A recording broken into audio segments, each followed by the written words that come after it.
Esta fotografía fue tomada en 1873, en el Hospital General de Hartford en Connecticut. El niño que estás viendo es Samuel Grayson.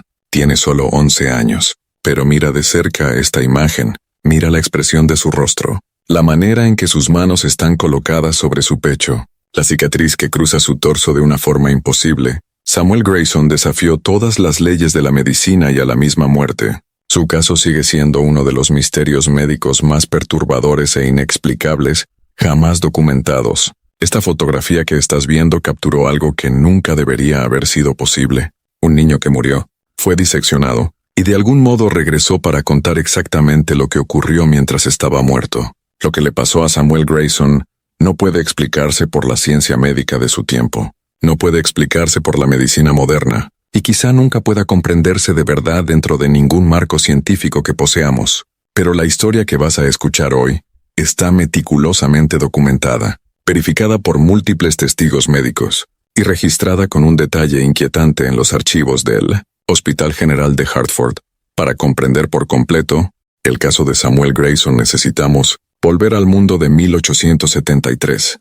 Estados Unidos estaba en plena era de la reconstrucción, aún sanando las profundas heridas dejadas por la guerra civil que había terminado solo 8 años antes. Hartford en Connecticut era una ciudad próspera conocida por sus industrias de seguros y manufactura, pero también por sus instituciones médicas progresistas que estaban a la vanguardia de la ciencia estadounidense. La medicina atravesaba una revolución silenciosa. La teoría germinal ganaba aceptación. La anestesia con éter y cloroformo se estaba convirtiendo en práctica estándar, y los hospitales estaban pasando lentamente de ser lugares a los que la gente iba a morir a instituciones donde la curación era realmente posible.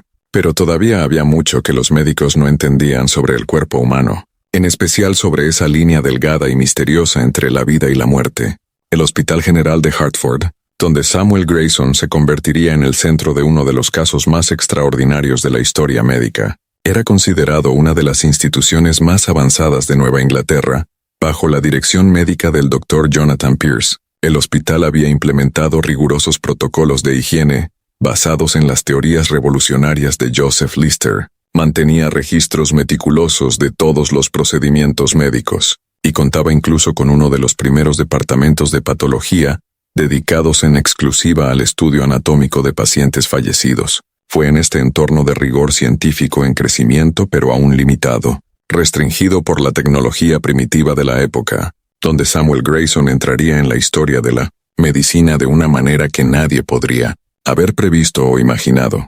Samuel Grayson nació el 3 de abril de 1862 en una pequeña granja en las afueras de Hartford, hijo de Thomas y Elizabeth Grayson. Thomas era herrero, un hombre robusto y trabajador que había servido brevemente en el ejército de la Unión durante los años finales de la Guerra Civil, antes de regresar con su familia. Elizabeth provenía de una familia de comerciantes locales, y era conocida en la comunidad por su amabilidad y su habilidad excepcional con la costura y el bordado. La familia Grayson vivía de manera modesta pero cómoda en una casa de madera de 2 pisos, que Thomas había construido con sus propias manos. Samuel creció rodeado del sonido rítmico del martillo de su padre golpeando el yunque, del olor del metal calentado que salía de la forja, y de las historias que su madre contaba sobre la historia de Connecticut y las familias que habían construido la región. Samuel tenía 2 hermanos menores, Margaret de 7 años, y William de solo 4, según todos los relatos de vecinos, maestros y parientes. Samuel era un hermano mayor ejemplar. Ayudaba a cuidar a sus hermanos con paciencia y afecto. Asistía a su padre en el taller siempre que era posible, y mostraba un interés genuino por aprender el oficio de herrero. En la escuela local los maestros describían a Samuel como un estudiante constantemente bueno, aunque no excepcional. Tenía una facilidad particular para la aritmética y mostraba interés por la historia de Estados Unidos, en especial por las historias de la Revolución y los padres fundadores. Sus maestros lo describían como un niño callado y respetuoso, tal vez un poco tímido, pero con una sonrisa fácil y un trato agradable. Elizabeth Grayson, en entrevistas posteriores con investigadores médicos, siempre enfatizó que Samuel era su niño dulce y confiable. Describió cómo se despertaba temprano para ayudar con las tareas de la granja antes de la escuela, cómo nunca se quejaba de sus responsabilidades, y cómo tenía un talento natural para calmar a los animales nerviosos, una habilidad que con frecuencia impresionaba a los visitantes del taller de su padre. Thomas Grayson tenía planes de pasar su negocio de herrería a Samuel con el tiempo. El niño mostraba una aptitud natural para el trabajo con metales y tenía manos fuertes y diestras a pesar de su corta edad. A los 11 años Samuel ya podía realizar trabajos básicos de herrería bajo supervisión, y Thomas comentaba con orgullo con frecuencia que su hijo mayor tenía el toque adecuado para el oficio. No había absolutamente nada en la salud, conducta o desarrollo de Samuel que sugiriera los acontecimientos extraordinarios e imposibles que estaban a punto de suceder. Era, según todas las apariencias y todos los testimonios disponibles, un niño completamente normal, sano y bien adaptado de una familia trabajadora de Nueva Inglaterra en la década de 1870, y entonces, en una fría mañana de octubre de 1873, todo cambió de una manera tan repentina y dramática que incluso hoy médicos e investigadores debaten si lo que ocurrió fue realmente posible. En la mañana del 17 de octubre de 1873, un jueves que la familia Grayson nunca olvidaría, Samuel se despertó quejándose de un dolor abdominal intenso. Al principio Elizabeth pensó que podría ser solo indigestión. Después de todo, Samuel había comido generosamente en la cena de la noche anterior, disfrutando del estofado de carne que era su plato favorito. Pero a medida que pasaban las horas quedó claro que esto era algo mucho más grave que una simple molestia estomacal. El dolor de Samuel se intensificó rápidamente, concentrándose en el lado inferior derecho de su abdomen. Comenzó a vomitar repetidamente. Su frente estaba cubierta de sudor frío y su piel tomó un tono alarmante. Cuando Elizabeth tocó su frente, sintió que el niño ardía de fiebre.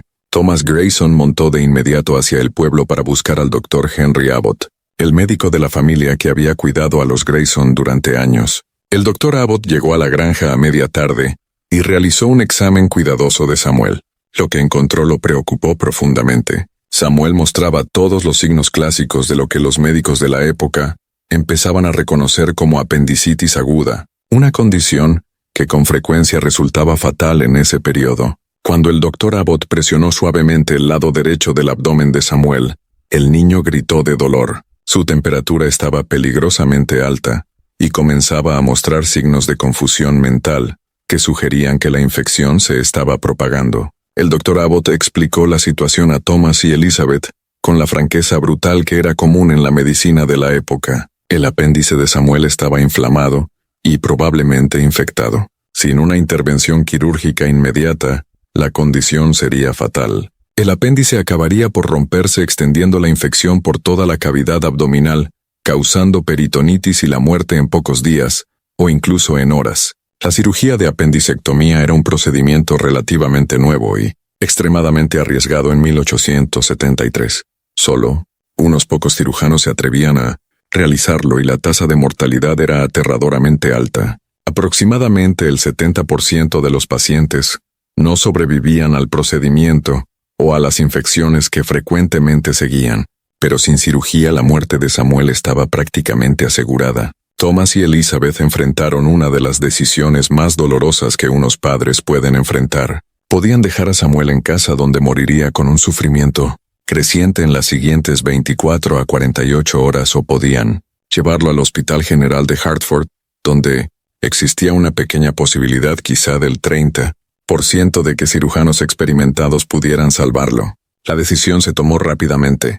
Thomas preparó el carruaje más cómodo que tenía forrándolo con mantas y cojines. Elizabeth envolvió a Samuel en mantas calientes para protegerlo del frío de octubre. El doctor Abbott administró una pequeña dosis de láudano, tintura de opio, para ayudar a controlar el dolor durante el viaje de 2 horas a Hartford.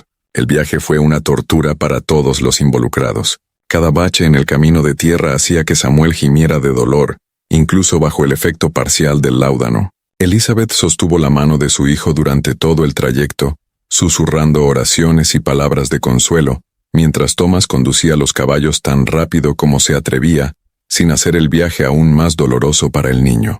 Llegaron al Hospital General de Hartford, cuando el sol se estaba poniendo proyectando largas sombras sobre el imponente edificio de ladrillo rojo que sería el escenario de los extraordinarios acontecimientos por venir. Samuel estaba semiconsciente cuando lo llevaron adentro, Su fiebre era ahora tan alta que deliraba murmurando palabras incomprensibles y a veces llamando a su madre incluso cuando ella sostenía su mano. El doctor Jonathan Pierce, director médico del hospital, examinó a Samuel de inmediato a su llegada. Pierce era un hombre de 46 años graduado en la Escuela de Medicina de Harvard, que había estudiado técnicas quirúrgicas avanzadas en Londres y París. Tenía reputación de frialdad profesional pero también de competencia excepcional. Si alguien en Connecticut era capaz de salvar a Samuel Grayson era él. Después de un examen breve pero exhaustivo, el Dr. Pierce confirmó el diagnóstico del Dr. Abbott. El apéndice de Samuel estaba claramente inflamado y probablemente ya comenzando a romperse. No había tiempo que perder. La cirugía debía realizarse de inmediato esa misma noche, o Samuel moriría con certeza antes del amanecer. El Dr. Pierce explicó los riesgos a Thomas y Elizabeth con la misma franqueza que había usado el Dr. Abbott. La cirugía era extremadamente peligrosa. Samuel podía morir durante el procedimiento debido al shock quirúrgico o a una reacción adversa al éter que se usaría como anestésico. Incluso si sobrevivía a la cirugía, existía una posibilidad muy alta de infección postoperatoria que podría matarlo en los días siguientes. Pero sin cirugía su muerte era una certeza absoluta. Thomas y Elizabeth firmaron el consentimiento para el procedimiento quirúrgico con manos temblorosas. Luego fueron conducidos a una sala de espera junto al teatro quirúrgico, donde pasarían las siguientes horas, en una agonía de incertidumbre, rezando por un milagro que salvara a su primogénito. Samuel fue llevado al teatro quirúrgico del Hospital General de Hartford a las 7:45 de la noche del 17 de octubre de 1873. El teatro quirúrgico era una gran sala en el segundo piso del hospital, con altas ventanas que permitían la entrada de luz natural durante el día, pero que ahora estaban oscuras frente a la noche de octubre.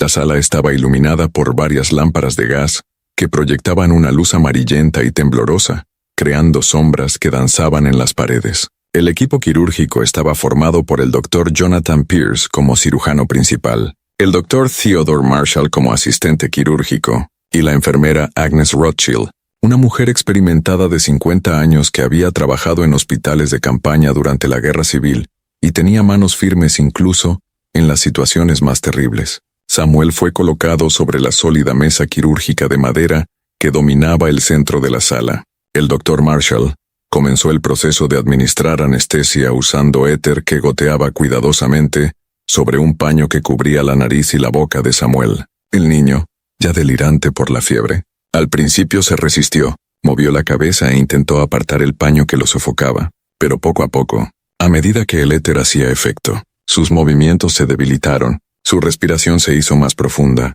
y finalmente quedó completamente inmóvil. El Dr. Pierce esperó hasta estar seguro de que Samuel estaba completamente inconsciente antes de realizar la primera incisión. Usando un bisturí afilado cortó la piel y los músculos del lado inferior derecho del abdomen de Samuel, trabajando con la precisión nacida de años de práctica. La sangre comenzó a fluir de inmediato, siendo cuidadosamente absorbida por paños limpios, sostenidos por la enfermera Rothschild. A medida que el Dr. Pierce profundizaba la incisión y exploraba la cavidad abdominal de Samuel, se dio cuenta de inmediato de que la situación era peor de lo que había anticipado. El apéndice no solo estaba inflamado, ya se había roto. Pus y material infeccioso se habían esparcido por toda la cavidad abdominal, creando exactamente la peritonitis que todos temían. El Dr. Pierce trabajó rápidamente retirando el apéndice roto y tratando de limpiar la mayor cantidad posible de la infección de la cavidad abdominal. Era un trabajo delicado y desesperado.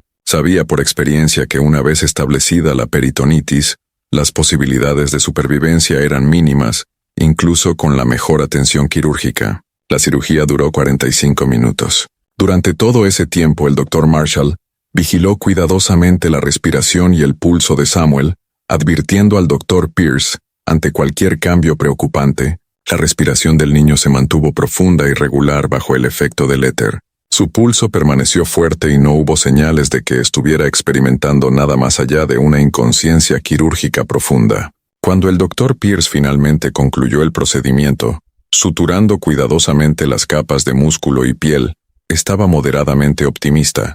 La cirugía había sido técnicamente exitosa, el apéndice roto había sido retirado, La cavidad abdominal había sido limpiada tanto como fue posible, y Samuel había tolerado bien el procedimiento. Pero el Dr. Pierce sabía que las siguientes 24 a 48 horas serían críticas. Si la infección ya establecida podía ser controlada por el cuerpo de Samuel, tendría una posibilidad de supervivencia. De lo contrario, no había nada más que la medicina de 1873 pudiera hacer. Samuel fue trasladado a una cama en la sala de recuperación postquirúrgica, aún profundamente inconsciente por el éter. Su respiración era regular, su pulso era fuerte, y su temperatura, aunque aún elevada, parecía estabilizarse. El Dr. Pierce informó a Thomas y Elizabeth que la cirugía había sido exitosa, pero que Samuel seguía en peligro crítico debido a la infección. Todo lo que podían hacer ahora era esperar y rezar. Durante las siguientes 6 horas, Samuel permaneció en un estado de inconsciencia profunda. Las enfermeras revisaban sus signos vitales cada 15 minutos, controlando su temperatura, pulso y respiración. Elizabeth permaneció junto a la cama de su hijo toda la noche, sosteniendo su pequeña mano cálida, susurrando oraciones interminables, observando cada respiración, con la intensidad desesperada de una madre que teme perder a su hijo. A las 3:15 de la madrugada del 18 de octubre, algo cambió. La enfermera de guardia, al revisar los signos vitales de Samuel durante su ronda regular, notó que su pulso se había vuelto irregular y más débil. Su respiración, antes profunda y regular, ahora era superficial y trabajosa. Su temperatura había vuelto a subir. Su piel se estaba volviendo gris, y cuando la enfermera levantó sus párpados para revisar sus pupilas, estaban extremadamente dilatadas y no reaccionaban a la luz. El Dr. Marshall fue llamado de inmediato. Tras un examen rápido, reconoció los signos con la tristeza profesional nacida de la experiencia. Samuel estaba entrando en shock séptico. La infección que el Dr. Pierce había intentado limpiar se estaba extendiendo por el cuerpo del niño a través del torrente sanguíneo, envenenándolo sistemáticamente. No existía tratamiento conocido en 1873 para la sepsis avanzada. Todo lo que podían hacer era observar y tratar de mantener a Samuel cómodo, mientras la muerte se acercaba inevitablemente. Elizabeth Grayson, al percibir la gravedad en el rostro del médico, apretó con más fuerza la mano de su hijo y comenzó a llorar en silencio. Thomas fue llamado desde la sala de espera donde se había dormido por el agotamiento, y la pareja se reunió junto a la cama de Samuel observando, impotentes, mientras su hijo mayor libraba una batalla que claramente estaba perdiendo. A las 4:42 de la mañana del 18 de octubre de 1873, Samuel Grayson exhaló su último aliento. El Dr. Marshall, que había permanecido en la habitación vigilando al niño de forma continua, revisó el pulso en su cuello, luego en su muñeca, y finalmente colocó el estetoscopio sobre su pequeño pecho. No había latidos. No había respiración. Las pupilas de Samuel estaban completamente dilatadas y no reaccionaban a la luz intensa que el médico dirigía directamente hacia ellas. El Dr. Marshall registró oficialmente la hora de la muerte como las 4:42 de la mañana. Ofreció sus condolencias a los padres devastados, explicando que Samuel había luchado valientemente, pero que la infección estaba demasiado avanzada cuando llegó al hospital. La muerte había sido inevitable desde el momento en que el apéndice se rompió. Tal vez incluso antes de eso no había nada que ningún médico pudiera haber hecho para salvarlo. El cuerpo de Samuel fue cubierto con una sábana limpia. Elizabeth se negó a abandonar la habitación al principio, sosteniendo la mano fría de su hijo, incapaz de aceptar que realmente se había ido. Thomas tuvo que guiarla suavemente hacia afuera con sus propias lágrimas cayendo libremente, mientras intentaba ser fuerte por su esposa destrozada. Los procedimientos estándar del hospital requerían que todos los pacientes que morían después de una cirugía fueran sometidos a autopsia con fines de educación médica y para verificar si el procedimiento quirúrgico se había realizado correctamente. Thomas y Elizabeth, en su estado de profundo duelo, firmaron el consentimiento necesario sin comprender realmente lo que estaban aceptando. Solo querían que toda la terrible experiencia terminara, para poder llevar a su hijo a casa y enterrarlo como correspondía. El cuerpo de Samuel fue trasladado a la sala de autopsias del hospital, ubicada en el sótano del edificio. Era una habitación fría con paredes de piedra y una mesa de mármol en el centro donde se realizaban las disecciones. El Dr. Pierce realizaría personalmente la autopsia acompañado por el Dr. Marshall y 2 estudiantes de medicina que realizaban su residencia en el hospital. La autopsia de Samuel Grayson comenzó a las 6 de la mañana del 18 de octubre de 1873, aproximadamente 1 hora y 18 minutos después de que su muerte fuera registrada oficialmente. El Dr. Jonathan Pierce estaba acompañado por el Dr. Theodore Marshall y por los estudiantes de medicina, James Crawford y Robert Sullivan, ambos en su segundo año de estudios médicos y ansiosos por observar un procedimiento que era una parte esencial de su formación. El cuerpo de Samuel había sido lavado y preparado por los asistentes del hospital, eliminando sangre y otros fluidos de la cirugía anterior.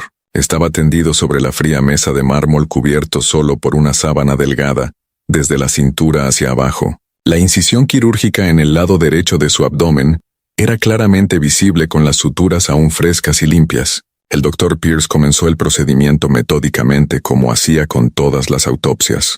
Primero examinó el cuerpo externamente registrando observaciones en voz alta, mientras los estudiantes tomaban notas cuidadosas. Samuel era un niño bien nutrido de constitución saludable, sin signos de enfermedades crónicas o maltrato. Además de la incisión quirúrgica reciente, no había otras marcas ni anomalías visibles en su cuerpo. Satisfecho con el examen externo, el Dr. Pierce tomó su bisturí e hizo la clásica incisión en forma de I, que era el estándar para las autopsias completas. La hoja cortó la piel pálida del pecho de Samuel, comenzando desde cada hombro y encontrándose en el centro del esternón, luego continuando en línea recta hasta el pubis. Era un procedimiento que el Dr. Pierce había realizado cientos de veces, y sus manos se movían con la precisión automática de una profunda experiencia. Usando instrumentos quirúrgicos, el Dr. Pierce apartó la piel y los músculos para exponer la cavidad torácica de Samuel. Luego utilizó una sierra especial para cortar las costillas,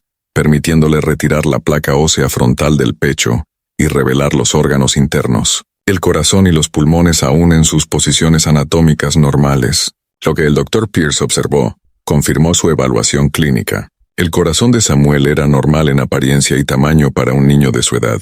Los pulmones mostraban algunos signos de congestión coherentes con una infección sistémica, pero no presentaban anomalías estructurales. El Dr. Pierce retiró cuidadosamente cada órgano pesándolos, examinándolos en detalle y realizando cortes transversales para revisar sus tejidos internos. El corazón fue retirado primero siguiendo el protocolo estándar. El Dr. Pierce lo sostuvo en sus manos enguantadas, observando su estructura con la objetividad clínica de un anatomista experimentado. Comentó en voz alta que el órgano era ligeramente más pequeño que el promedio para su edad, pero perfectamente formado y sin defectos congénitos visibles. El corazón fue colocado cuidadosamente en una bandeja metálica junto al cuerpo, donde más tarde sería seccionado para un examen más detallado.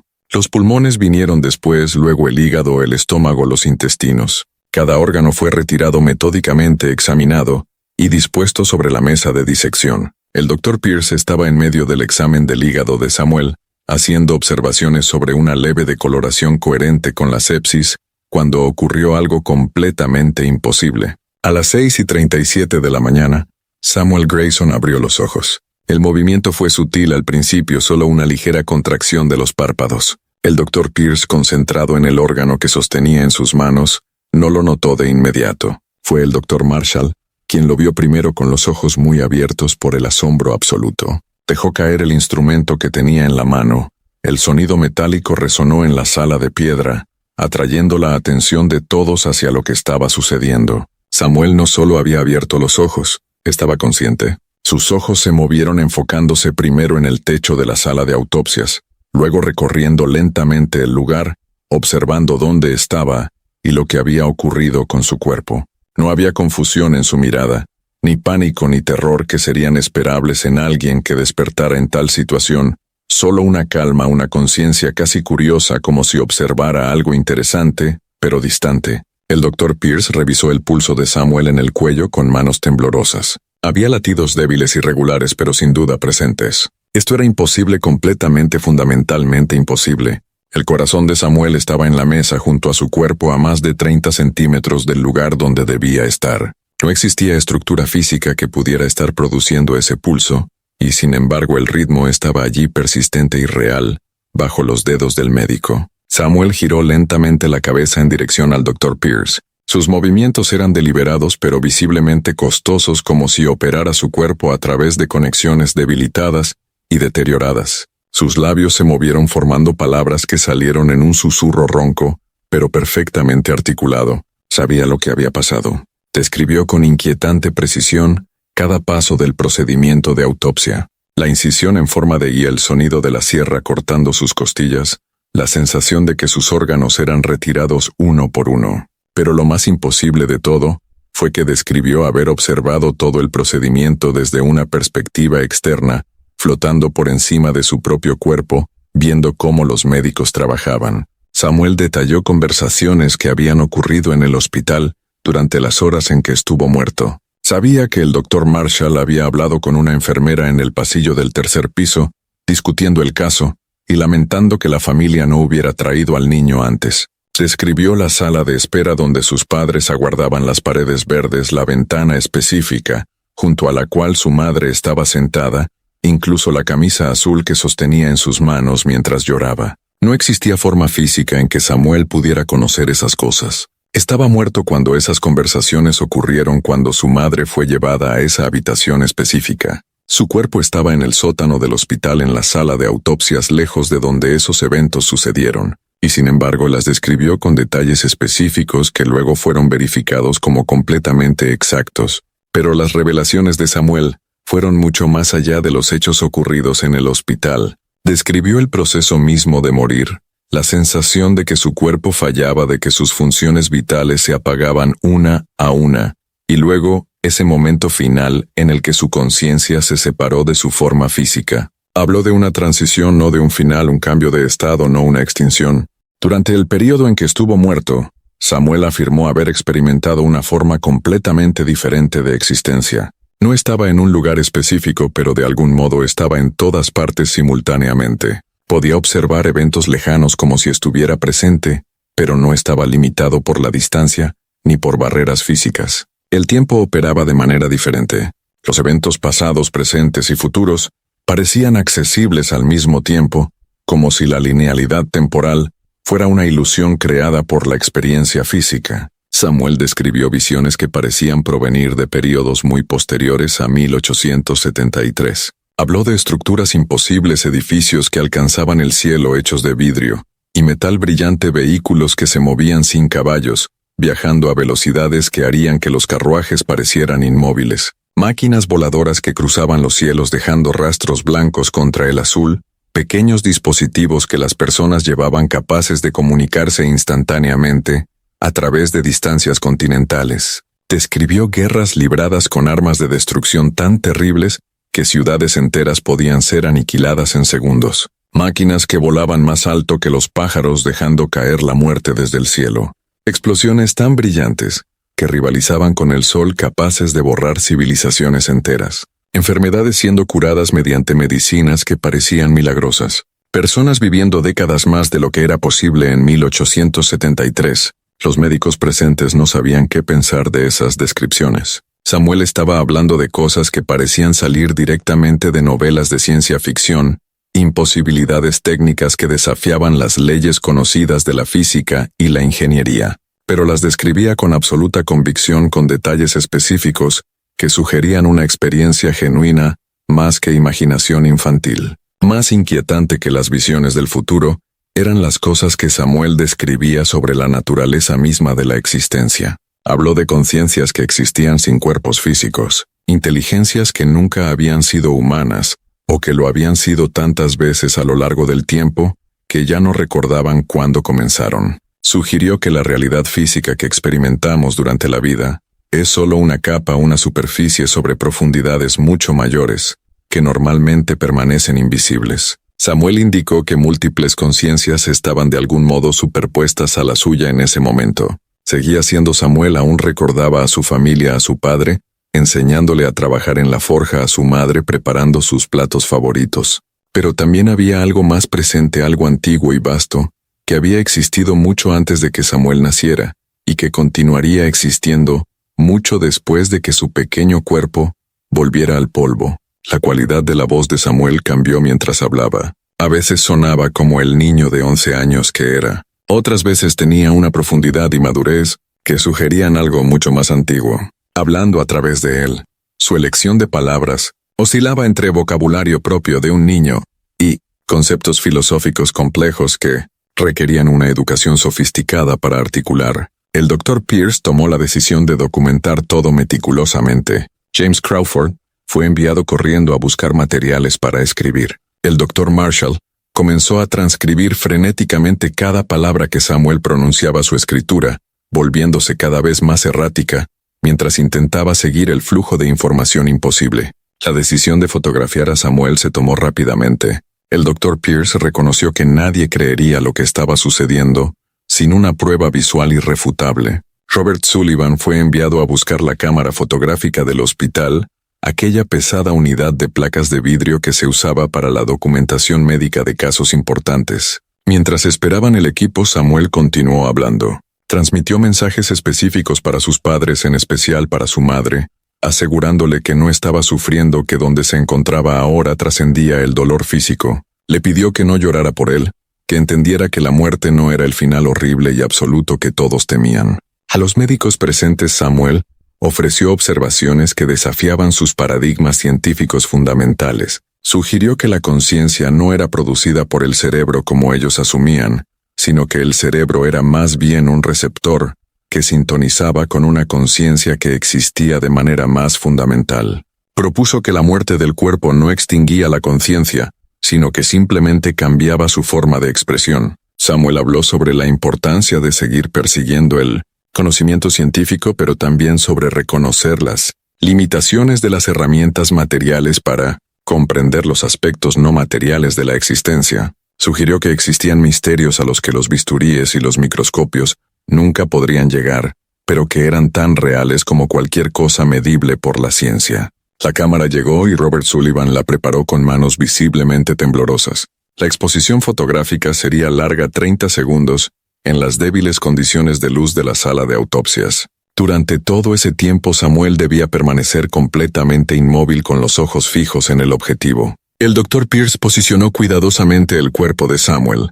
La fotografía debía mostrar tanto su rostro consciente como la evidencia innegable de que había sido completamente disecado. Su pecho quedó abierto, revelando la cavidad vacía donde deberían estar sus órganos. Los órganos mismos, incluido su corazón, estaban visiblemente dispuestos sobre la mesa junto a él. Samuel cooperó por completo con la colocación. Antes de que comenzara la exposición, hizo una observación curiosa. Dijo que la cámara vería cosas que los ojos humanos no podían percibir, que la fotografía revelaría capas de la realidad normalmente invisibles. Sugirió que quienes examinaran la imagen después verían no solo a Samuel, sino también las otras presencias que estaban momentáneamente entrelazadas con su conciencia. La placa fotográfica fue expuesta. Durante los 30 segundos completos, Samuel permaneció perfectamente inmóvil, con los ojos fijos en la cámara, con una intensidad que hizo que todos en la sala se sintieran profundamente incómodos. Había algo en esa mirada que trascendía por completo la expresión normal de un niño. Era algo antiguo sabio, como si milenios de experiencia se condensaran en ese pequeño rostro pálido. Mientras Samuel continuaba hablando, su voz se fue debilitando gradualmente. Explicó que la conexión entre su conciencia y su cuerpo físico se estaba deteriorando rápidamente. Había logrado regresar temporalmente porque la muerte era reciente, porque las vías neuronales aún conservaban algún tipo de memoria residual de cómo funcionar, pero esas conexiones se estaban desintegrando y pronto ya no sería posible mantener la presencia consciente en el cuerpo dañado. Samuel transmitió un mensaje final sobre la naturaleza de la mortalidad. Enfatizó que el mayor regalo que podía dar a los vivos era eliminar el miedo a la muerte. Insistió en que la muerte no era un enemigo, no la horrible terminación que atormentaba las pesadillas humanas. Era simplemente la siguiente fase de un viaje que continuaba mucho más allá de los límites de la vida física. Sugirió que el verdadero desperdicio no era morir, sino pasar toda una vida paralizado por el miedo a la muerte, sin vivir plenamente, por estar obsesionado con el final inevitable. Propuso que comprender la continuidad de la conciencia, más allá de la muerte, debía liberar a las personas para experimentar sus vidas físicas más completamente, sin el terror constante de la aniquilación. Alrededor de las 7:15 de la mañana, Aproximadamente 38 minutos después de abrir sus imposibles ojos, Samuel comenzó a mostrar señales de que su presencia consciente finalmente se estaba desconectando. Sus movimientos oculares se volvieron menos enfocados. Sus palabras llegaban más despacio, con pausas más largas entre ellas. La aguda inteligencia que había brillado en esos ojos empezó a desvanecerse como una vela que se apaga lentamente. Samuel hizo una última observación. Dijo que regresaría al estado en el que había estado durante las horas entre su muerte inicial y este imposible despertar. Describió ese estado no como vacío ni aterrador, sino como una forma de existencia expandida, libre de las limitaciones y los dolores de la forma física. Expresó curiosidad por explorar más profundamente ese reino sin fronteras, y entonces, sin dramatismo ni convulsiones finales, Samuel simplemente se detuvo. Sus ojos permanecieron abiertos, pero la conciencia, la inteligencia, esa presencia imposible que había mirado a través de ellos, desapareció. Era como si una luz se hubiera apagado suavemente, dejando solo la cáscara física detrás. El Dr. Pierce revisó nuevamente el pulso. Nada. Colocó el estetoscopio sobre el pecho abierto de Samuel. Ningún sonido de actividad cardíaca. Levantó los párpados y examinó las pupilas, completamente dilatadas, sin reacción a la luz. Samuel Grayson estaba muerto. Definitiva y completamente muerto. Por segunda vez en ese día extraordinario, la sala de autopsias cayó en un silencio absoluto durante varios minutos. Los 4 médicos y estudiantes presentes permanecieron inmóviles tratando de procesar lo que acababan de presenciar. Fue el Dr. Marshall quien finalmente rompió el silencio con la voz temblorosa al declarar que habían sido testigos de algo que desafiaba toda comprensión médica, algo que cambiaría fundamentalmente sus perspectivas sobre la vida, la muerte y la conciencia. La placa fotográfica fue llevada rápidamente al laboratorio de revelado. Mientras esperaban los resultados, el Dr. Pierce completó meticulosamente la autopsia, devolviendo los órganos de Samuel a la cavidad del cuerpo y suturando las incisiones. Sus manos se movían automáticamente a través de procedimientos familiares, pero su mente estaba lejos, tratando de reconciliar lo que había visto con todo lo que creía saber sobre medicina y biología. Cuando la fotografía fue finalmente revelada y devuelta a la sala de autopsias, todos comprendieron de inmediato lo que Samuel había intentado decir sobre la cámara, viendo de manera diferente. La imagen mostraba a Samuel exactamente como estaba, cuerpo disecado, órganos retirados visibles a su lado, pero sus ojos en la fotografía contenían algo imposible de describir adecuadamente. Había una profundidad en esos ojos que trascendía la óptica normal.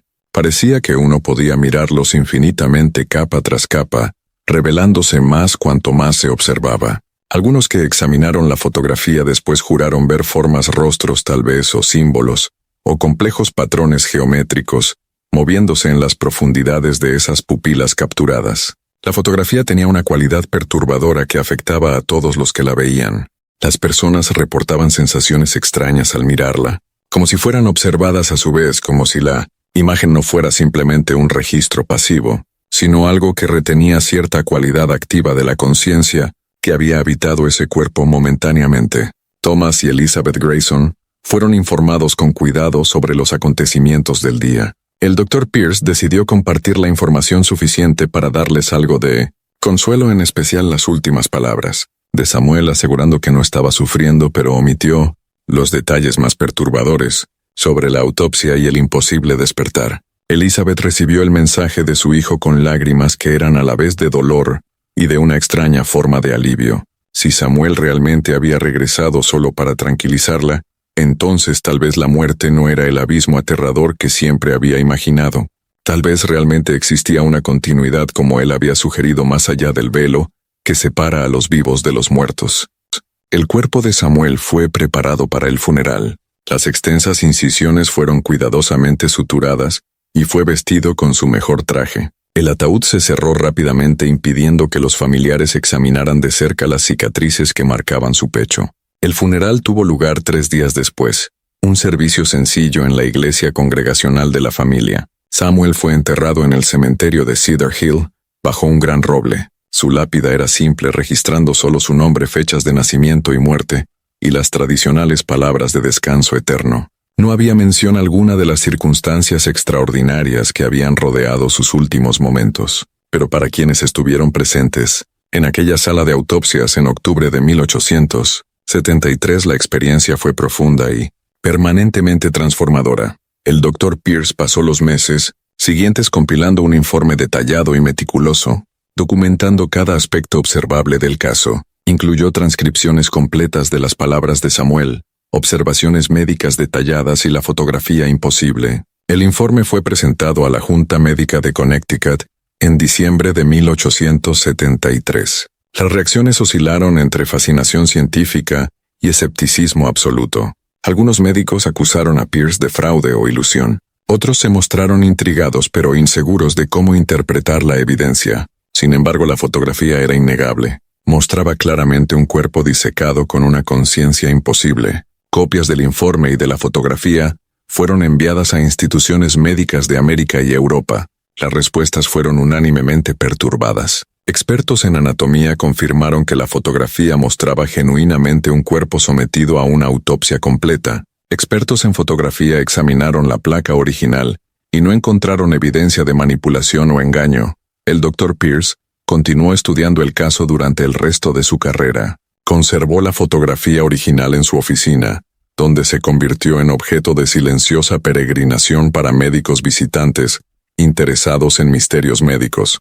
Realizó una investigación extensa, tratando de encontrar casos similares en la literatura médica histórica, pero nunca halló nada que se acercara a lo que había presenciado con Samuel. El Dr. Theodore Marshall nunca olvidó aquella mañana. En sus memorias publicadas en 1900, uno dedicó un capítulo entero al caso, describiéndolo como el acontecimiento más extraordinario que había presenciado en 5 décadas de práctica médica. Marshall enfatizó que no existía duda en su mente sobre la veracidad de lo ocurrido. Samuel estaba indudablemente muerto, y aún así había hablado, mostrado conciencia y transmitido conocimiento imposible. Los estudiantes de medicina presentes siguieron caminos distintos. James Crawford se convirtió en cirujano, pero desarrolló un profundo interés por los casos médicos anómalos, dedicando parte de su carrera a catalogar y estudiar eventos que desafiaban la explicación convencional.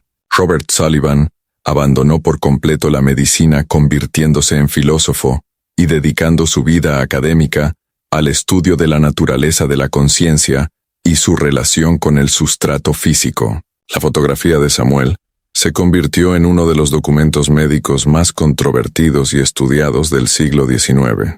Los investigadores aplicaron todas las técnicas de análisis disponibles, tratando de determinar si había sido manipulada de algún modo. Exámenes meticulosos de la placa fotográfica original no revelaron evidencia de falsificación o alteración. Lo que el análisis mostró fue aún más inquietante. Bajo aumento, los ojos de Samuel en la fotografía contenían patrones complejos que parecían cambiar según el ángulo y la intensidad de la luz usada para examinarlos. Algunos investigadores reportaron ver formas que sugerían múltiples rostros superpuestos. Otros vieron símbolos geométricos que recordaban escrituras antiguas de culturas extintas.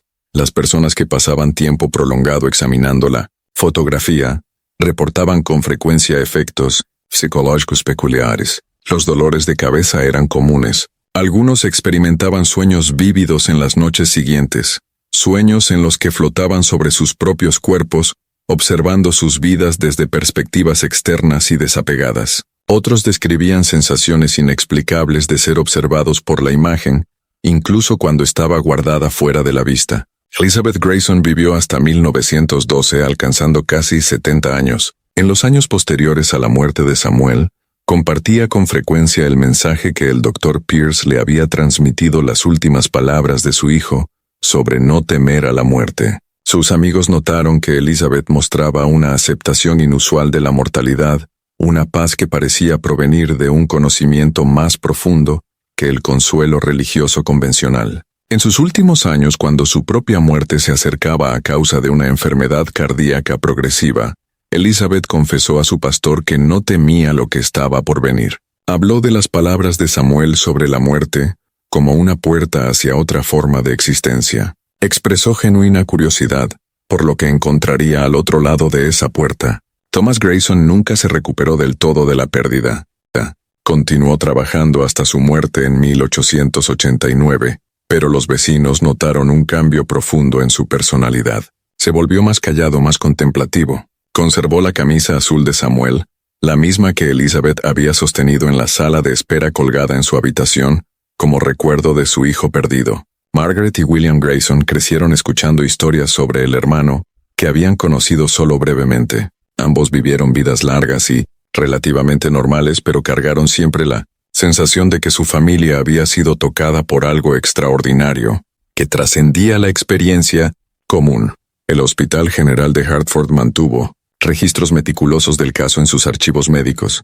La sala de autopsias donde ocurrieron los hechos fue eventualmente renovada y modernizada, pero la historia de lo que allí sucedió permaneció como parte de la tradición oral de la institución. Generaciones sucesivas de médicos y estudiantes oyeron hablar del niño que despertó durante su propia disección. En 1923, 50 años después de la muerte de Samuel, el hospital organizó una pequeña ceremonia conmemorativa. El doctor Marshall, ya anciano pero aún lúcido, pronunció un breve discurso sobre el caso. Su voz temblaba de emoción al recordar aquel día que había cambiado fundamentalmente su comprensión de la vida y la muerte.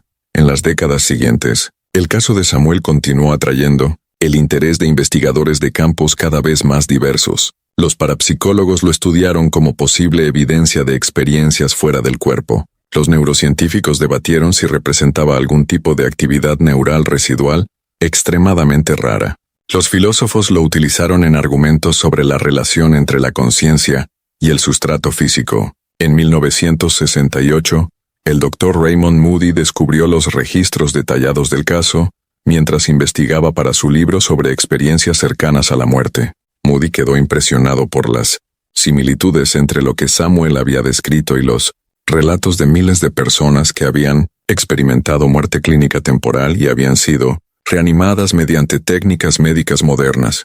Las descripciones de Samuel sobre flotar sobre su cuerpo, ver eventos lejanos, la sensación de paz y ausencia de dolor, correspondían exactamente con los patrones que Moody identificaba en los casos contemporáneos. La diferencia era que Samuel había ido mucho más allá de una experiencia cercana a la muerte típica. Había sido disecado y aún así había regresado. Moody dedicó un capítulo de su libro al caso describiéndolo como uno de los ejemplos históricos mejor documentados de conciencia que persiste más allá de la muerte física. Argumentó que el testimonio de múltiples testigos médicos respetados, combinado con la evidencia fotográfica, hacía imposible descartar el caso como fraude o imaginación. Investigadores modernos aplicaron tecnologías avanzadas de análisis de imágenes a la fotografía de Samuel. El procesamiento digital reveló capas de complejidad que no habían sido visibles con los métodos del siglo XIX. Los patrones en los ojos de Samuel, al ser analizados computacionalmente, mostraron una estructura matemática que algunos consideraron demasiado significativa para ser coincidencia o artefacto fotográfico. La doctora Lisa Chen, una neurocientífica de Yale que realizó un extenso estudio del caso en 2015, propuso una teoría provocadora.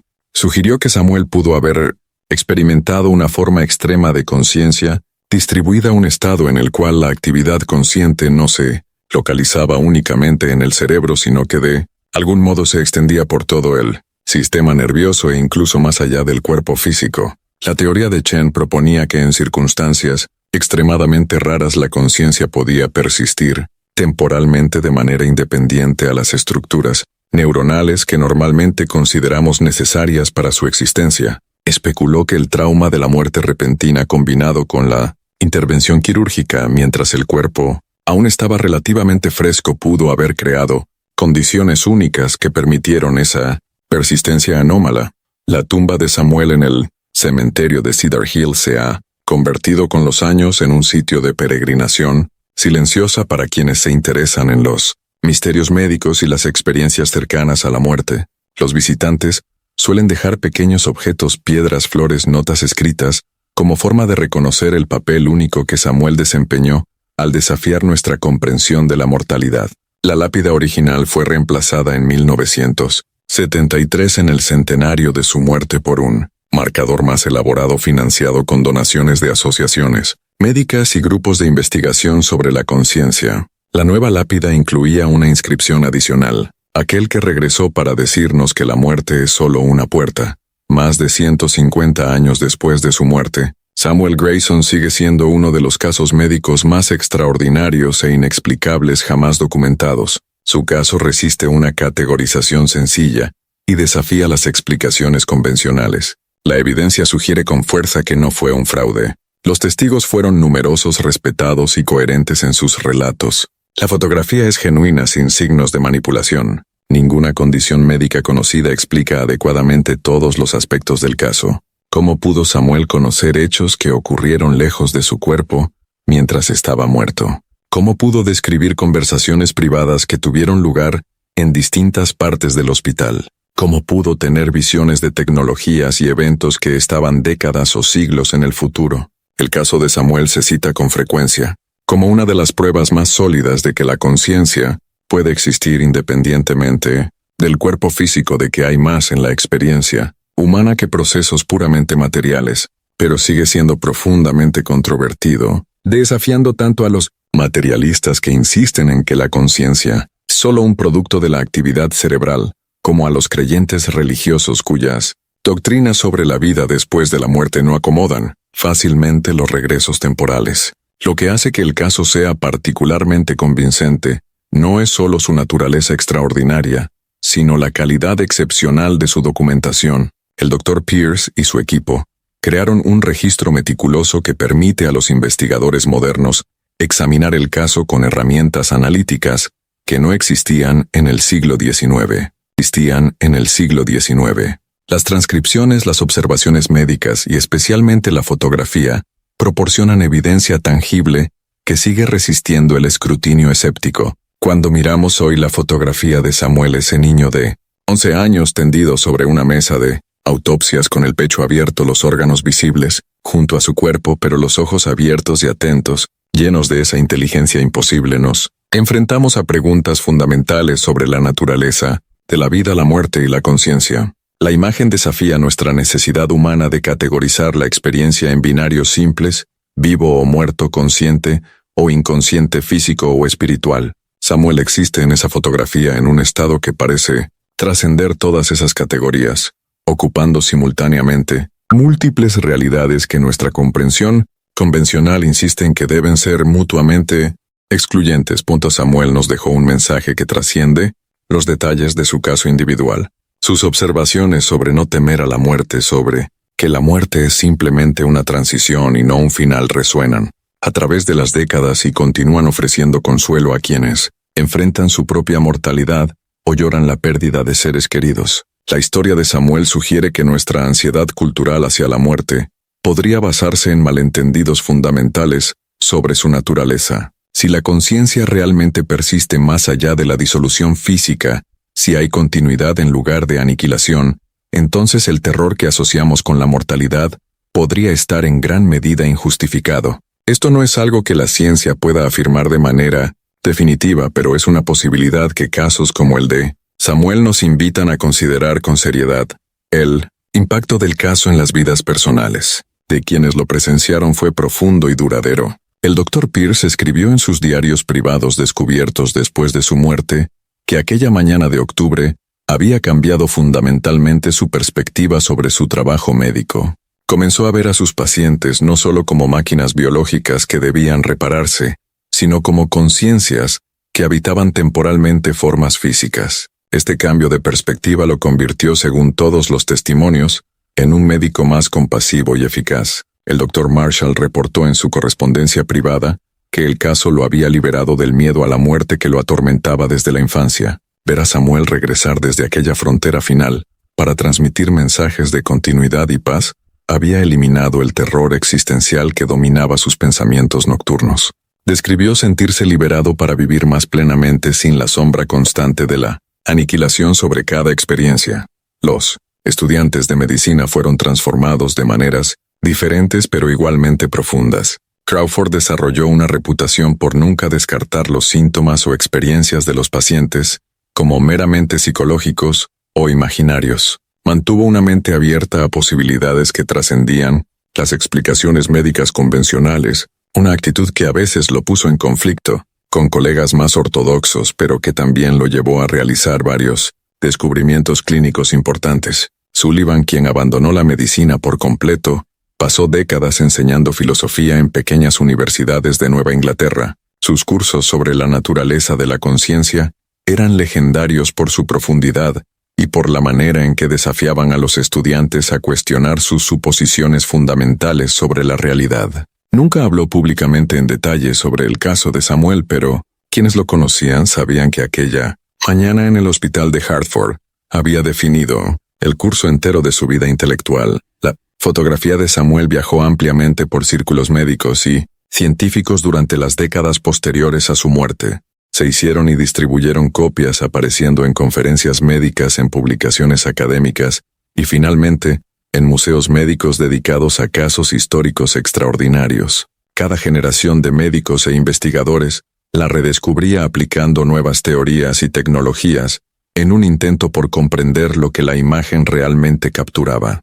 En 1934 investigadores del Instituto de Parapsicología de la Universidad de Duke obtuvieron permiso para examinar la placa fotográfica original usando equipo especializado desarrollado para detectar anomalías en las llamadas fotografías de espíritus. Su informe fue cuidadosamente neutral pero intrigante. No encontraron evidencia de engaño convencional, pero detectaron lo que describieron como patrones de energía anómalos concentrados, particularmente alrededor de la región ocular de Samuel. Durante la Segunda Guerra Mundial, cuando se desarrollaban técnicas fotográficas avanzadas para el reconocimiento aéreo y el análisis de inteligencia, un grupo de oficiales técnicos de la Fuerza Aérea de Estados Unidos interesados en fenómenos paranormales solicitó acceso a la fotografía de Samuel, usando filtros especializados y técnicas de procesamiento de imágenes que eran la vanguardia tecnológica de la época. Produjeron una serie de imágenes derivadas que supuestamente revelaban estructuras superpuestas en la fotografía original. Estas imágenes derivadas, aunque técnicamente impresionantes, siguieron siendo controvertidas. Los escépticos argumentaron que las técnicas de procesamiento simplemente creaban artefactos revelando patrones aleatorios que la mente humana interpretaba como significativos. Los creyentes afirmaron que las técnicas estaban revelando genuinamente capas de realidad, capturadas por la cámara original pero invisibles sin procesamiento especializado. En la década de 1970, cuando el procesamiento digital de imágenes estaba en su infancia, investigadores del MIT digitalizaron la fotografía de Samuel usando uno de los primeros escáneres de alta resolución. La imagen digital fue sometida a varios tipos de análisis computacional, buscando patrones matemáticos, anomalías estadísticas, o cualquier cosa que pudiera ofrecer pistas sobre la naturaleza inusual de la fotografía. Los resultados fueron a la vez fascinantes e inconclusos. Los algoritmos detectaron patrones complejos en los ojos de Samuel que mostraban propiedades matemáticas inusuales, simetrías demasiado precisas para ser accidentales, pero que no correspondían a ningún patrón conocido de manipulación fotográfica. Los investigadores publicaron sus hallazgos con cautela, señalándolas anomalías pero negándose a especular sobre sus orígenes o significados. A medida que avanzaba el siglo XX, el caso de Samuel se convirtió en un punto de referencia en los debates más amplios sobre la naturaleza de la conciencia y su relación con el cerebro físico. Los filósofos de la mente citaron el caso al argumentar en contra del materialismo reductivo. La idea de que la conciencia es simplemente un producto de los procesos físicos del cerebro fue desafiada por el caso de Samuel. Si Samuel pudo demostrar conciencia, mientras su corazón estaba literalmente fuera de su cuerpo, decían los filósofos, entonces claramente había algo insuficiente en las teorías que equiparaban la conciencia solo con la función cerebral. Los neurocientíficos respondieron con diversas posibles explicaciones, basadas en procesos cerebrales residuales, actividad neuronal anómala, o estados de conciencia extremadamente raros pero naturales. Algunos propusieron que pequeñas cantidades de oxigenación residual pudieron haber sostenido una mínima actividad neuronal durante breves periodos. Otros sugirieron que el cerebro de Samuel pudo haber entrado en un estado metabólico extremadamente bajo, que permitió que una conciencia limitada persistiera más allá de los parámetros normales de la muerte. Pero todas estas explicaciones luchaban con los detalles específicos del caso. Incluso si la actividad neural residual pudiera explicar la persistencia de la conciencia durante unos minutos después del paro cardíaco, ¿Cómo se explicaba el conocimiento de Samuel sobre eventos distantes? ¿Cómo se explicaban sus descripciones precisas de conversaciones ocurridas en distintas partes del hospital? ¿Cómo se explicaban sus visiones de tecnologías futuras? Los investigadores de experiencias cercanas a la muerte citaron a Samuel como posiblemente el ejemplo histórico mejor documentado de conciencia persistente durante la muerte clínica. El Dr. Bruce Grayson, quien desarrolló la escala de experiencias cercanas a la muerte más utilizada en la investigación, señaló que los relatos de Samuel contenían prácticamente todos los elementos que caracterizan las experiencias modernas de este tipo: separación de la conciencia del cuerpo, percepción de eventos lejanos, ausencia de dolor, sensación de paz y encuentros con realidades que trascienden la experiencia física normal. La diferencia crucial era que la mayoría de las experiencias cercanas a la muerte implicaban personas reanimadas mediante intervención médica moderna, desfibrilación cardíaca, respiración artificial, fármacos que reactivaban la función cardíaca. Samuel no recibió ninguna de esas intervenciones. Simplemente regresó de manera espontánea e inexplicable desde un estado de muerte que incluía la disección completa de su cuerpo físico. A lo largo de los años, algunos investigadores intentaron encontrar casos similares en la literatura médica histórica.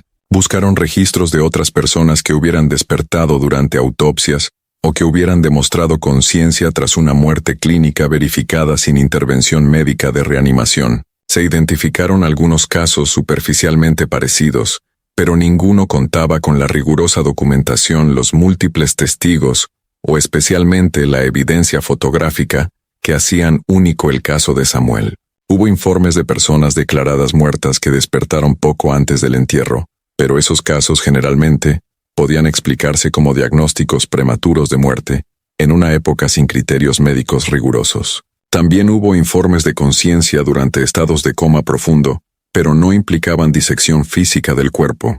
El caso de Samuel permaneció aislado, único en su combinación de circunstancias imposibles. La familia Grayson se mantuvo relativamente reservada sobre el caso a lo largo de las generaciones. Los descendientes de Margaret y William ocasionalmente concedieron entrevistas a investigadores serios, pero en general evitaron la atención pública. Preservaron la fotografía de Samuel y los documentos relacionados como reliquias familiares preciosas, reconociendo que su antepasado había sido parte de algo extraordinario que trascendía la historia familiar común.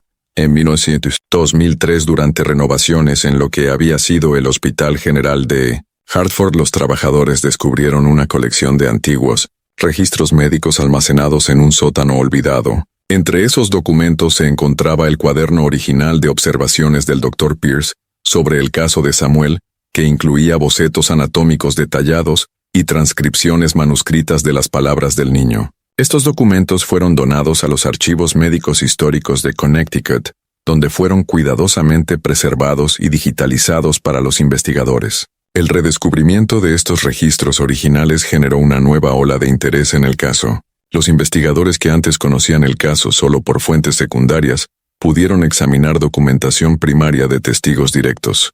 La escritura apresurada del Dr. Marshall, al transcribir las palabras de Samuel, las observaciones meticulosas del Dr. Pierce sobre signos vitales imposibles, los bocetos que mostraban la posición exacta de los órganos retirados, todo ello otorgaba una nueva inmediatez y autenticidad al caso. Un detalle particularmente intrigante surgió de estos documentos redescubiertos. El Dr. Pierce había registrado que inmediatamente, después de que Samuel dejara de hablar por segunda y última vez, la temperatura en la sala de autopsias, que había sido constantemente fría durante todo el evento, aumentó de repente a niveles normales. Varios de los presentes comentaron haber sentido un calor repentino, como si una presencia fría que había impregnado el espacio se hubiera retirado abruptamente. Pierce especuló en sus notas privadas si la conciencia de Samuel, o lo que estuviera usando su cuerpo para comunicarse, había afectado de algún modo la temperatura ambiental. Registró haber sentido un cambio físico en el aire mismo en el momento en que Samuel dejó de hablar, como si algo tangible pero invisible hubiera abandonado la habitación. Estas observaciones sobre efectos ambientales resonaron con informes modernos de fenómenos paranormales, donde los cambios de temperatura se reportan con frecuencia durante supuestos encuentros con conciencias desencarnadas. Los escépticos señalaron que la sala de autopsias estaba en un sótano sin calefacción, y que las percepciones de cambios de temperatura podían haber sido subjetivas influidas por el estado emocional altamente elevado de los testigos. El debate sobre el caso de Samuel continuó a lo largo de las décadas sin resolverse, pero tampoco sin ser completamente descartado. Permaneció en lo que un investigador describió como un limbo académico demasiado bien documentado para ser ignorado, pero demasiado extraordinario para ser fácilmente incorporado a los paradigmas científicos convencionales. Las universidades ocasionalmente incluían el caso en cursos sobre historia médica, filosofía de la mente o fenómenos anómalos. Los profesores lo utilizaban como ejercicio de pensamiento crítico, desafiando a los estudiantes a evaluar la evidencia, considerar explicaciones alternativas y enfrentarse a las preguntas sobre los límites del conocimiento científico. Algunos profesores presentaban el caso como ejemplo de fraude médico histórico o de ilusión colectiva. Otros lo presentaron como un misterio genuino que desafiaba una explicación sencilla. En 2018, documentalistas obtuvieron permiso para crear una película detallada sobre el caso de Samuel. Entrevistaron a descendientes de la familia Grayson, consultaron con historiadores médicos, trabajaron con expertos forenses para examinar la fotografía usando las tecnologías de imagen más avanzadas disponibles y recrearon dramáticamente los eventos de aquella mañana de octubre de 1873. El documental generó un renovado interés en el caso, llevándolo a la atención de audiencias que nunca habían oído hablar de Samuel Grayson. Millones observaron cómo expertos debatían si los eventos descritos pudieron realmente haber ocurrido, examinaban la fotografía imposible y reflexionaban sobre las implicaciones más amplias del caso para nuestra comprensión de la conciencia y la mortalidad. Las reacciones al documental fueron previsibles y polarizadas. Los escépticos lo desestimaron como sensacionalismo, argumentando que por bien documentado que pareciera, el caso era más plausible que hubiera errores, exageraciones o fraude que aceptar que habían ocurrido eventos verdaderamente imposibles. Los creyentes lo adoptaron como validación de sus convicciones de que la conciencia trasciende las limitaciones físicas y que la muerte no es el fin de la existencia. Entre esos extremos hubo muchos que simplemente no sabían qué pensar. La evidencia parecía sólida, múltiples testigos respetados, documentación detallada, una fotografía verificable, pero los eventos descritos parecían violar las leyes fundamentales de la biología y la física. ¿Cómo reconciliar una evidencia aparentemente fiable con una imposibilidad aparente? Esa tensión entre evidencia y posibilidad, entre documentación e incredulidad, sigue estando en el corazón del caso de Samuel Grayson hasta hoy. Es un caso que resiste una resolución fácil, que desafía tanto el rechazo escéptico como la aceptación crédula. Existe en el espacio incómodo, entre el conocimiento y el misterio, provocando preguntas más profundas que las respuestas que ofrece. La fotografía de Samuel continúa preservándose en archivos controlados, climáticamente protegida de la deterioración, pero disponible para investigadores serios previa solicitud apropiada. Quienes la examinan personalmente informan con frecuencia una experiencia que trasciende la mera observación académica. Hay algo en la imagen, en esos ojos que parecen contener profundidades imposibles, que afecta a los observadores a un nivel visceral. Los guardias de archivo informan que los investigadores a veces salen de la sala de examen visiblemente perturbados, no necesariamente por el contenido grotesco de la imagen, sino por algo más sutil e inquietante. Es como si la fotografía retuviera algún eco de la conciencia imposible que habitó ese cuerpo momentáneamente, que observarla creara una conexión incómoda a través del tiempo, con aquel momento en que los límites entre la vida y la muerte, entre lo físico y lo no físico, se disolvieron temporalmente. La tumba de Samuel en el cementerio de Cedar Hill sigue siendo un destino de peregrinación para quienes se sienten intrigados por su caso. Los visitantes llegan de todo el mundo dejando flores, notas, pequeños objetos de reconocimiento. Algunos vienen buscando consuelo frente a su propia mortalidad, con la esperanza de encontrar conexión con aquel niño que regresó para decir que la muerte no es el fin. Otros vienen por curiosidad, atraídos por uno de los misterios médicos mejor documentados de la historia. El roble que proporciona sombra sobre la tumba ha crecido enormemente en los 150 años desde que Samuel fue enterrado. Sus ramas se extienden ampliamente, creando un dosel que hace del lugar un sitio especialmente tranquilo, incluso durante los calurosos días de verano. Hay algo apropiadamente sereno en el lugar de descanso. Final de Samuel, una tranquilidad que parece reflejar sus últimas palabras sobre no temer a la muerte. Más de 150 años después de aquella imposible mañana de 1900, octubre de 1873, el caso de Samuel Grayson sigue desafiando, provocando e inspirando. Permanece como uno de los documentos más extraordinarios de la historia médica, una ventana momentánea hacia misterios que normalmente permanecen ocultos tras el velo que separa la vida de la muerte. Samuel nos dejó con preguntas que tal vez nunca podamos responder completamente. ¿La conciencia realmente trasciende el cuerpo físico? ¿Existe alguna forma de continuidad más allá de la muerte? ¿Qué somos realmente más allá de carne, sangre e impulsos eléctricos? Estas preguntas siguen siendo tan inquietantes e importantes hoy como lo fueron en aquella sala de autopsias en 1873. El legado de Samuel no está en respuestas definitivas, sino en la manera en que nos obliga a enfrentar nuestra propia ignorancia sobre los aspectos fundamentales de la existencia. Nos recuerda que a pesar de todo nuestro progreso científico y tecnológico, aún existen profundos misterios en el corazón de la experiencia humana. La línea entre la vida y la muerte que trazamos con tanta confianza en nuestros libros médicos puede ser mucho más compleja y permeable de lo que nos gustaría admitir. Y cuando miramos esa fotografía a ese niño de 11 años tendido sobre una mesa de autopsias con el cuerpo disecado, pero los ojos llenos de una conciencia imposible, nos vemos obligados a reconocer que tal vez, solo tal vez, hay más entre el cielo y la tierra de lo que nuestra filosofía jamás soñó.